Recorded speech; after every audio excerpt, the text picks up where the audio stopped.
মই প্ৰথমতে ডক্টৰ হিমন্ত বিশ্ব শৰ্মাক অলেখ ধন্যবাদ জনাইছোঁ।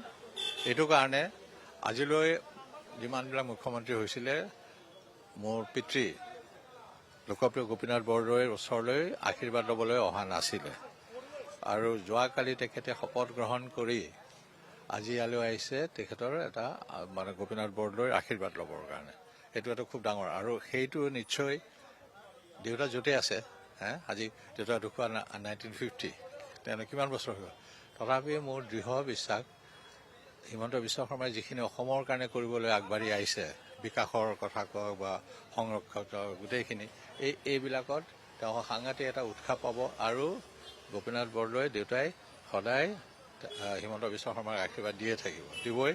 আৰু যেন যোৱাত মই যিখিনি কাম তেখেতে চাগে নিশ্চয় ভাবিব যে মই যিখিনি কাম কৰিব পৰা নাছিলোঁ বা কৰা হোৱা নহ'ল সেইখিনি কাম ডক্টৰ হিমন্ত বিশ্ব শৰ্মাই কৰিব পাৰিব।